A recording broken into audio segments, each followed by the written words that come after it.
एक नौजवान कड़ी मेहनत करता है किसी परीक्षा में पास होने के लिए, लेकिन उस परीक्षा के परिणाम में उसे निराशा ही हाथ लगती है।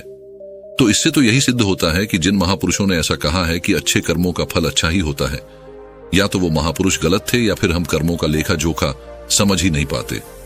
पर चिंता मत करिए, क्योंकि आज की कहानी सुनने के बाद कर्मों के बारे में आपकी सोच, आपकी दृष्टि एकदम स्पष्ट हो जाएगी। कहानी को आखिर तक जरूर सुने, तभी आप अच्छी तरह समझ पाओगे। पुराने समय की बात है। किसी गांव में राकेश और भोला नाम के 2 भाई रहते थे। पूरा गांव जानता था कि वो कहने को भाई थे, लेकिन भाई जैसा प्रेम उन दोनों में नहीं था। राकेश बड़ा था और भोला से वो बहुत तेज और चालाक था। उसने भोला के हिस्से में आने वाली खेती बाड़ी की जमीन भी खुद हड़प ली थी। इसीलिए भोला के परिवार को बड़े ही कष्ट के दिन झेलने पड़ रहे थे। भोला की पत्नी अक्सर बीमार रहा करती थी और उसके पास उसके इलाज तक के पैसे नहीं थे। लेकिन अपने भाई से विपरीत भोला बड़े ही शीतल स्वभाव का इंसान था। वो कभी किसी के साथ बुरा नहीं करता था, लेकिन उसके मन में अक्सर ये सवाल उठा करता था कि मैं किसी का बुरा नहीं करता, किसी के बारे में बुरा सोचता तक नहीं हूं, तो मेरे साथ ऐसा क्यों होता है? क्यों मेरी पत्नी हमेशा बीमार रहती है? क्यों मेरे पास इतना भी धन नहीं है कि मैं अपना जीवन अच्छे से चला सकूं?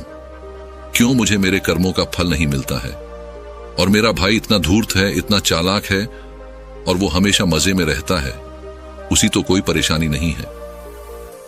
वो सोचने लगा कि शायद बुरे कर्मों का फल अच्छा मिलता है, अच्छे कर्मों का फल अच्छा नहीं मिलता, और धीरे धीरे इस संदेह उसके मन में घर करने लग गया। उसी गांव से कुछ दूर एक सन्यासी अपनी कुटिया बनाकर रहा करता था। जब भी वो सन्यासी गांव में भिक्षा मांगने के लिए आता तो सबसे एक ही बात कहता कि जो तूने किया वो तेरे हिस्से, और जो मैंने किया वो मेरे हिस्से। भोला इस बात का अर्थ कभी समझ नहीं पाया। एक दिन जब वो गहरी चिंता में डूबा हुआ था तो उसके कानों में यही शब्द पड़े कि जो तूने किया वो तेरे हिस्से और जो मैंने किया वो मेरे हिस्से। जैसे ही ये शब्द भोला के कानों में पड़े, वो गुस्से से तिलमिला उठा। उसने गुस्से में उस सन्यासी से कहा कि हे महात्मा, आप हमेशा ही की बात का रट लगाते रहते हैं जिसका कोई मतलब नहीं है। अगर आपकी बात सत्य होती तो मैं जीवन में अच्छे कर्म करते आया हूं, तो मेरे हिस्से में तो अच्छे ही कम होने चाहिए थे, अच्छा ही फल प्राप्त होना चाहिए था, लेकिन मुझे कुछ भी अच्छा फल प्राप्त नहीं हुआ। मेरी पत्नी हमेशा बीमार रहती है, खाने तक के पैसे नहीं होते हमारे पास। सन्यासी ने बड़े ही शांत स्वर में कहा कि ऐसा प्रतीत होता है बेटा की परिस्थितियों से तुम हार मान चुके हो। कठिन परिस्थितियों ने तुम्हारी सोच पर गहरा असर डाला है। बुरे समय में तुम्हारी सोच भी बदल कर रख दी है। तुम्हें काम करना, आज संध्या समय कुछ फल लेकर मेरे आश्रम में आना, फिर मैं तुम्हारे सारे सवालों के जवाब दूंगा। और ये कहकर वो सन्यासी अपना भिक्षा पात्र लेकर अगले घर की तरफ निकल जाता है। संध्या समय भोला ने कुछ फल खरीदे और गांव से दूर उस सन्यासी की कुटिया की तरफ निकल पड़ा। जैसे जैसे वो रास्ते पर आगे बढ़ रहा था, उसे अथाह शांति का अनुभव हो रहा था, क्योंकि रास्ता गांव से दूर था, इसीलिए उसमें कोई हलचल नहीं थी। बस रास्ते में जगह जगह कुछ लंगूर और बंदर दिखाई दे रहे थे। भोला के मन में आया कि वो कुछ पल उन बंदरों और उन लंगूरों को खिला दे, लेकिन फिर उसने सोचा कि अगर मैं फल लेकर सन्यासी के पास नहीं गया तो मेरे सवालों के जवाब मुझे नहीं मिलेंगे। इसीलिए बंदरों से वो फल बचाता हुआ उस सन्यासी की कुटिया तक पहुंचा। जैसे ही भोला उस कुटिया में पहुंचा, वैसे ही सन्यासी बोल पड़ा। अगर मन में था तो ये फल खिला क्यों नहीं दिया बंदरों को? ये सुनकर भोला आश्चर्यचकित रह गया। सन्यासी को कैसे पता चला कि उसके मन में बंदरों को फल खिलाने की इच्छा उठी थी? उसने पूछा कि महात्मा, आपको कैसे पता कि मैं बंदरों को फल खिलाना चाहता था? सन्यासी ने बड़े ही शांत स्वर में कहा कि जरूरी यह नहीं है कि मुझे कैसे पता चला। हम तो सन्यासी हैं, सबके मन की बात पढ़ लेते हैं। जरूरी ये बात समझना है कि जिस तरह एक बछड़ा हजारों गायों के बीच अपनी मां को ढूंढ लेता है, उसी प्रकार कर्म अपनी कर्ता को ढूंढ ही लेता है। यह कर्म मेरे हाथों ही होना लिखा था। और यह कहकर सन्यासी ने उसके हाथ से फल लिए और बंदरों को खिलाना शुरू कर दिए। भोला इस बात का मतलब समझ नहीं पाया, इसीलिए उसने उस सन्यासी से सवाल किया कि महात्मा, मैं आपकी बात का आशय समझ नहीं पाया, कृपया करके मुझे अज्ञानी को इसका मतलब समझाने की अनुकंपा करें। सन्यासी ने बड़े शांत स्वर में कहना शुरू किया कि बेटा, मनुष्य को हमेशा यही लगता है कि वही करने वाला है, वही करता है और वही कर्म करेगा। लेकिन समझने की बात यह होती है कि कर्म आपका खुद चुनाव करता है। आप कर्म का चुनाव नहीं करते। अगर आप किसी कर्म को करने के योग्य हैं, तो हजारों लोगों के बीच में से कर्म आपको अपने आप ढूंढ कर निकाल लेगा। इसीलिए योग्य बनने पर ध्यान दो, कर्म करने पर ध्यान मत दो। अगर तुम सिर्फ कर्म करने पर ध्यान दोगे तो कभी योग्य नहीं बन पाओगे। योग्य बनने के लिए जिन कर्मों की आवश्यकता होती है, पहले उन छोटे छोटे कर्मों को करना शुरू करो, और जब तुम योग्य बन जाओगे तो बड़ा कर्म, या कहें कि मुख्य कर्म, या फिर जिस कर्म के लिए तुम बने हुए हो, वो कर्म तुम्हारे पास खुद चलकर आएगा। उदाहरण के लिए तुम इन बंदरों को देखो।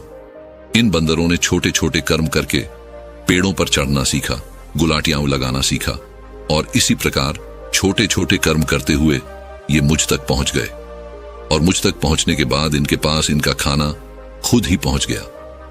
इसीलिए अपनी रोजमर्रा की जिंदगी में छोटे छोटे कर्म करते हुए अपने आप को योग्य बनाते जाओ, और जब तुम योग्य बन जाओगे तो अपने आप बड़ा लक्ष्य तुम्हें प्राप्त हो जाएगा। सन्यासी ने अगला कथन कहना शुरू किया, जो कि बहुत ही जरूरी था। ध्यान लगाकर सुनना। अगर तुम योग्य बनने के लिए कर्म नहीं करोगे तो दूसरे लोगों के कर्म भी तुम्हें प्रभावित करने लगेंगे। उदाहरण के लिए, तुम्हारी पत्नी कई दिनों से बीमार है।